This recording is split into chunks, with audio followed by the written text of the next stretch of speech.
Fourth state Tamil நேயர்களுக்கு வணக்கம். 2026 தமிழ்நாடு சட்டமன்ற தேர்தல் நெருங்குவதற்கு இன்னும் வெகு சில நாட்கள் தான் இருக்கு. குறிப்பா சொல்லலாம், விரல் விட்டு எண்ணக்கூடிய நாட்கள் இருக்கக்கூடிய நேரத்துல தமிழக அரசியல்ல அடுத்தடுத்த பரபரப்புகள் நிகழ்ந்து கொண்டே இருக்கு. வீழ்வது நாமாக இருந்தாலும் வாழ்வது அதிமுகவாக இருக்கட்டும், அதிமுகவை காப்பாற்ற எந்த எல்லைக்கும் செல்லுவேன் அப்படின்னு இந்த மாதிரியான முத்துக்களை உதிர்த்த முன்னாள் முதல்வர் ஓ பன்னீர்செல்வம் அவர்கள் இன்று திமுகவில் முதல்வர் மு.க.ஸ்டாலின் அவர்கள் தலைமையில இணைந்திருக்கிறாரு.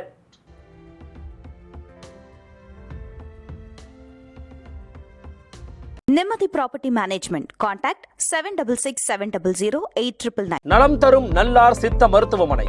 இதய நோய், சர்க்கரை நோய், பக்கவாதம், சிறுநீரக பிரச்சனை, தண்டுவடம் மற்றும் மூட்டு பிரச்சனைகளுக்கு மிகச்சிறந்த மருத்துவமனை. கிருஷ்ணகிரி, சென்னை மற்றும் மதுரை.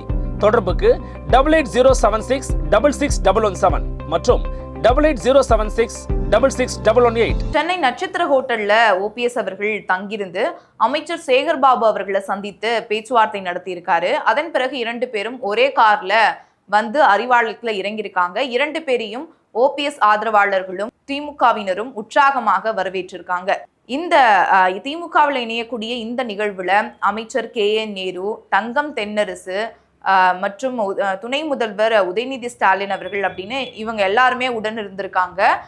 அதன் பிறகு முதல்வர் மு.க.ஸ்டாலின் அவர்கள் அறிவாலயத்திற்கு வந்து அவர் தலைமையில ஓபிஎஸ் அவர்கள் தன்னுடைய மகனுடன் சேர்ந்து திமுகவில் இணைந்திருக்கிறாரு. அதிமுகவிலிருந்து நீக்கப்பட்ட ஓபிஎஸ் அவர்கள் அதிமுகவை எப்படியாவது மீட்கணும் அல்லது நம்ம அதிமுகவில சேர்ந்துடணும் அப்படின்னு பல முயற்சிகள் எடுத்திருந்தாரு. குறிப்பா அதிமுகவை மீட்க வேண்டும் என்று அதிமுக தொண்டர்கள் மீட்பு குழு அப்படின்னு ஒரு குழு அமைச்சு பல செயல்பாடுகளை செய்திருந்தாரு. ஆனா அவருடைய செயல்பாடுகள் நாள் போக போக சுணக்கமானதை அறிந்த அவருடைய ஆதரவாளர்கள் பல பேர் திமுகவில் இணைஞ்சிட்டாங்க. ஓபிஎஸ் ஆதரவாளர்களாக இருந்த வைத்திலிங்கம், மனோஜ் பாண்டியன் போன்றோர் வந்து திமுகவில் இணைய, கூப்பா கிருஷ்ணன் மற்றும் பிரபாகர் போன்றோர் தாவேகாவில் இணைஞ்சிட்டாங்க.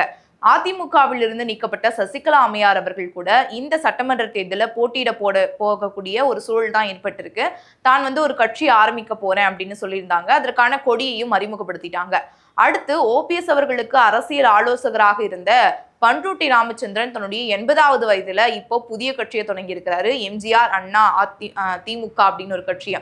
இப்படி அவரை சுற்றி இருக்கக்கூடியவர்கள் அல்லது அவருடைய ஆதரவாளர்கள் போன்றோர் இந்த சட்டமன்ற தேர்தல் நெருங்குவதற்குள்ளாக தங்களுடைய கூடாரத்தை தேடி கண்டுபிடிக்கணும், அதற்குள்ள போய் அடைக்கலம் ஆயிடணும் அப்படின்றதுக்காக பல பேர் வந்து தங்களுடைய கூடாரத்தை தேடி போய் அடைக்கலமும் பெற்றுட்டாங்க. ஆனா தனிமரமாய் ஓபிஎஸ் அவர்கள் தான் நின்றுட்டு இருந்தாங்க இந்த அரசியல் களத்துல. அடுத்து ஓபிஎஸ் அவர்கள் என்ன செய்ய போகிறார் அப்படின்னு பெரும் கேள்விக்குறி அவர் முன்னாடி வைக்கப்பட்டது. அதற்கான நடவடிக்கை அவர் எடுத்தாக வேண்டிய ஒரு சூழலுக்கு, நிர்பந்தத்துக்கு தள்ளப்பட்டாரு. அதற்கான ஒரு பதிலாகத்தான், அதற்கான ஒரு முன்னெடுப்பாகத்தான் இப்போ திமுகவில் இணைந்திருக்கிறாரு ஓபிஎஸ் அவர்கள். ஓபிஎஸ் அவர்கள் திமுகவில் இணைந்தது குறித்து முதல்வர் மு.க.ஸ்டாலின் அவர்கள் தன்னுடைய எக்ஸ் பக்க வலைத்தளத்துல என்ன போட்டிருக்காரு அப்படின்றத பார்க்கலாம். முன்னாள் முதல்வரும் அருமை சகோதரருமான ஓ பன்னீர்செல்வம் தாய் கழகமாம் திராவிட முன்னேற்ற கழகத்தில் இணைந்துள்ளார். அவரை வருக வருக என வரவேற்கிறேன். திராவிட இயக்கத்தின் மாபெரும் தலைவரின் பெயரை தாங்கிய அவர் திராவிட இயக்க கொள்கை காக்கும் நம் பேர் இயக்கத்தில் இணைந்துள்ளார். 2026 சட்டசபை தேர்தல் என்பது தமிழகத்திற்கும் பாசிச பாஜகவுக்கும் இடையிலான ஜனநாயக போர். இதனை உணர்ந்துதான் பல்வேறு ஜனநாயக சக்திகளும் கட்சி கூட்டணியில் இணைந்து வருகிறார்கள். நம்மோடு இணைந்துள்ள ஓ பன்னீர்செல்வம் அன்பானவர், பண்பானவர், அடக்கமானவர். அவரது வரவு நல்வரவாகட்டும் என தமிழ்நாடு வெல்லட்டும் என்று குறிப்பிட்டிருக்காரு. சரி, ஓபிஎஸ் அவர்கள் திமுகவில் இணைந்தது குறித்து சசிகலா அவர்கள் என்ன சொல்லியிருக்காங்க அப்படின்றத பார்க்கலாமா?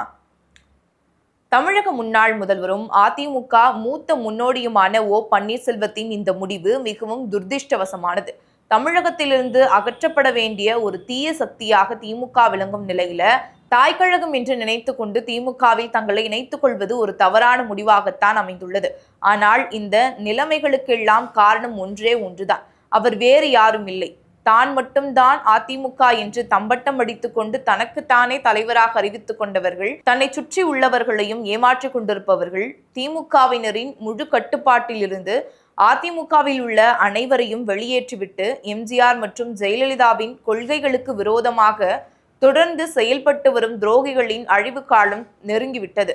இந்நிலையில் வரும் சட்டசபை தேர்தலில் எனது தலைமையில் எம்ஜிஆரின் ரத்தத்தின் ரத்தங்களும் ஜெயலலிதாவின் வழிவந்த சிங்கங்களும் எதிரிகளையும் துரோகிகளையும் வீழ்த்துவது உறுதி என்று அவர் குறிப்பிட்டுள்ளார். ஓ பன்னீர்செல்வம் அவர்கள் திமுகவில் இணைந்தது பாசிட்டிவாகவும் நெகட்டிவாகவும் பார்க்கப்படுது. முதல்ல பாசிட்டிவாக என்ன பார்க்கப்படுது அப்படின்னா, எப்போதுமே முக்குளத்தோர் வாக்கு வங்கிகள் அதிமுக பக்கம் தான் போகும்.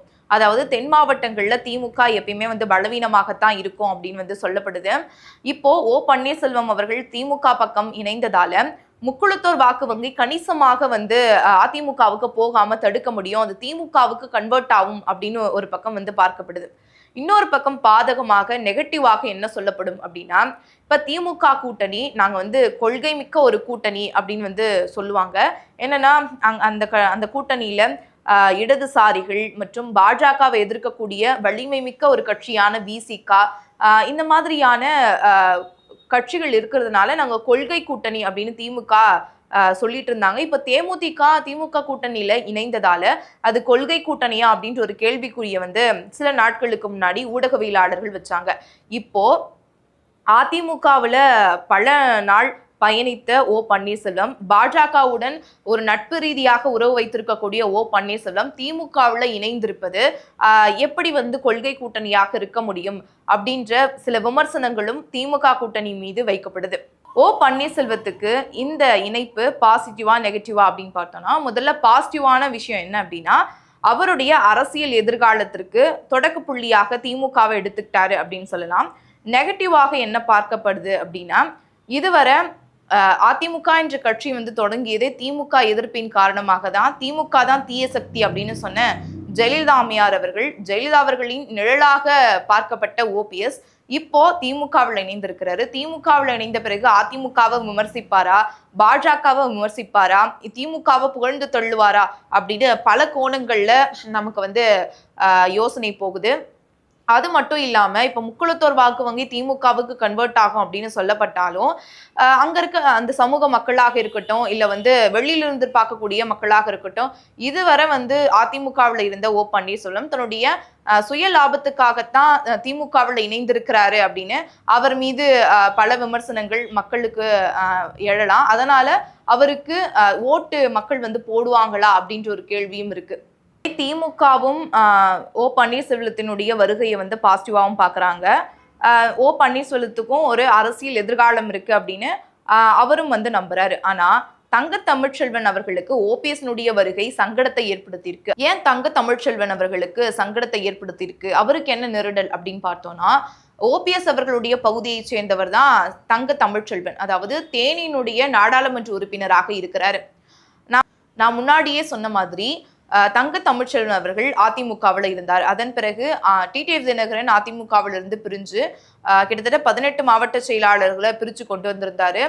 அமமுக அப்படின்ற கட்சியை தொடங்கும் போது தங்க தமிழ்ச்செல்வன் அவர்கள் அமமுகவில் இணைந்திருந்தாரு. அப்போ ஓபிஎஸ் அவர்களை கடுமையாக விமர்சனம் செஞ்சிருந்தாரு. அதாவது ஓபிஎஸ் அவர்கள் தர்ம யுத்தம் செய்யும் போது அவர் தன்னுடைய அரசியல் சுயலாபத்திற்காகத்தான் இதை பயன்படுத்திக்கிறாரு அப்படின்ற மாதிரி பல விமர்சனங்களை முன் வச்சிருந்தாரு. அதன் பிறகுதான் அவர் திமுகவில் இணைந்திருந்தாரு. இப்போ பார்த்தோம் அப்படின்னா அவருக்கு ஏற்கனவே திமுகவில் இருக்கக்கூடிய அடிமட்ட தொண்டனாக இருக்கட்டும், இல்ல லோக்கல் நிர்வாகிகள் அவருடைய பேச்சை கேட்பதில்லை. ஏன்னா அங்க சில முரண்பாடுகள் இவருக்கும் அங்க இருக்கக்கூடிய அந்த பகுதியை சார்ந்தவர்களுக்கும் சில முரண்பாடுகள் இருக்கிறத நம்மளால பார்க்க முடியுது. எடுத்துக்காட்டா பார்த்தோம் அப்படின்னா, சமீபத்துல ஒரு 6 மாதத்திற்கு முன்பாக திமுகவின் எம்எல்ஏ மகாராஜன், அதாவது ஆண்டிப்பட்டியினுடைய எம்எல்ஏ, அவருக்கும் எம்பி தங்க தமிழ்ச்செல்வனுக்கும் அரசு மேடையிலேயே முரண்பாடான கருத்து ஏற்பட்டது. உரிமையிலேயே பேசிக்கிட்டாங்க. இதை நம்ம மேடையிலேயே பார்க்க முடியுது. அப்ப மேடைக்கு முன்பாகவே இப்படி சண்டை போடுறவங்க பின்னாடி என்ன மாதிரியான அரசியல் போகும், என்ன மாதிரியான சச்சரவுகள் போகும் அப்படின்றத நம்மளால புரிஞ்சுக்க முடியுது. இந்த நிலையில இப்ப சட்டமன்ற தேர்தலும் வருது. இந்த சட்டமன்ற தேர்தலுக்காக ஓபிஎஸ் அவர்களுக்கும் அவருடைய 2 மகன்களுக்கும் ஒருவேளை சீட்டு ஒதுக்கிட்டாங்க அப்படின்னா அவங்களுக்கு வேலை செய்யக்கூடிய சூழல் தங்க தமிழ்ச்செல்வன் அவர்களுக்கு ஏற்படலாம். அதுல சில முரண்பாடுகள் ஏற்படலாம், சங்கடங்கள் ஏற்படலாம். இதனாலதான் அவருக்கு ஓபிஎஸ் அவர்கள் திமுகவுல இணைந்தது சங்கடமாக இருக்கு, வருத்தம் அளிக்கிறது அப்படின்னு சில அரசியல் விமர்சகர்கள் வந்து சொல்றாங்க. இந்த சட்டமன்ற தேர்தலில் போடி நாயக்கர் தொகுதியை திமுக ஓபிஎஸ் அவர்களுக்கு ஒதுக்க வாய்ப்பு இருக்கு அப்படின்னு சொல்லப்படுது. இதுவரை ஓபிஎஸ் அவர்கள் 5 முறை எம்எல்ஏவாக இருந்திருக்கிறாரு. குறிப்பா ஜெயலலிதா அம்மையார் அவர்கள் இருக்கும்போது ஜெயலலிதா அம்மையார் அவர்களின் நிழல், அவருக்கு நெருக்கமான நம்பிக்கைக்குரியவர் அப்படின்னு பெயர் வாங்கியவர் இப்போ திமுகவில் இணைந்திருக்கிறாரு. கடந்த காலத்துல ஜெயலலிதா அம்மையார் அவர்களுக்கு எப்படி நம்பிக்கைக்குரியவராக ஓபிஎஸ் அவர்கள் இருந்தார் அப்படின்னு பார்த்தோம்னா, 2001 சட்டமன்ற தேர்தலை பார்த்தோம் அப்படின்னா இப்போ பரபரப்புக்கு மத்தியில நகர்ந்து கொண்டு இருக்கிறது இல்லையா பல நிகழ்வுகள். அதே போல 2001 சட்டமன்ற தேர்தல் நடப்பதற்கு முன்பாகவும் பின்பாகவும் பல அரசியல் நிகழ்வுகள் நடந்தது. குறிப்பா சொல்லணும் அப்படின்னா ஜெயலலிதா அவர்கள் கைது, சசிகலா அவர்கள் கைது, அதிமுக ஆட்சியில இருந்த பல அமைச்சர்கள் கைது அப்படின்னு பல அரசியல் நிகழ்வுகள் நடந்துட்டு இருந்தது. 96ல முதலமைச்சர் கருணாநிதி அவர்கள் ஊழலை தடுப்பேன், ஊழலற்ற நிர்வாகத்தை கொடுப்பேன் அப்படின்ற பேர்ல யார் மீதெல்லாம் ஊழல் வழக்கு இருக்கோ அதனை விசாரிக்க தனி நீதிமன்றம்லாம் அமைச்சிருந்தாரு. இதன் பேர்ல தான் ஜெயலலிதா அம்மையார் அவர்கள் மீது 7 வழக்குகள் வந்து போடப்பட்டது. இதன் நீட்சியாக அவங்க சிறைக்கு சென்று தண்டனையும் அனுபவிச்சாங்க. கிட்டத்தட்ட 28 நாட்கள் மத்திய சிறையில அடைக்கப்பட்டிருந்தாங்க ஜெயலலிதா அம்மையார் அவர்கள். அதன் பிறகு வெளியில வந்திருந்தாங்க. இதற்கு நடுவுல தான் இந்த 2001 சட்டமன்ற தேர்தல் நடந்தது. 2001ல அவங்க மீது வழக்கு இருக்கிறதுனால தொகுதியில போட்டிட்டு வெற்றி பெற முடியாது. ஆனா அவங்க வந்து போட்டியிடுவதற்காக வேட்புமனு தாக்கல்லாம் செஞ்சிருந்தாங்க. அதன் பிறகு அது நிராகரிக்கப்பட்டது. இந்த சம்பவம்லாம் நடந்துச்சு. அதன் பிறகு இந்த 2001 சட்டமன்ற தேர்தலில் அதிமுக பெருவாரியாக தொகுதிகளை கைப்பற்றி வெற்றி பெற்றிருந்தது.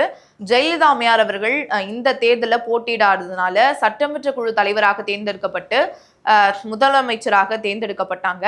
ஆனா இந்த பதவி வந்து செல்லாது அப்படின்னு வழக்கு ஒரு பக்கம் போயிட்டு இருந்தது.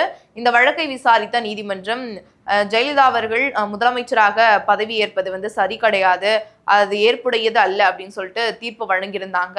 அதன் பிறகுதான் ஓ பன்னீர்செல்வம் முதலமைச்சராக தேர்ந்தெடுக்கப்படுறாரு ஜெயலலிதா அம்மையார் அவர்களால. அதன் பிறகு ஜெயலலிதா அம்மையார் அவர்கள் மீது இருந்த அந்த 7 வழக்குகளும் வந்து முடிந்த பிறகு 2002ல சட்டமன்ற இடைத்தேர்தல் வருது ஆண்டிப்பட்டியில. இந்த ஆண்டிப்பட்டியில ஜெயலலிதா அம்மையார் அவர்கள் போட்டியிட்டு கிட்டத்தட்ட 41,000 வாக்குகள் வித்தியாசத்துல வெற்றி பெற்றிருந்தாங்க.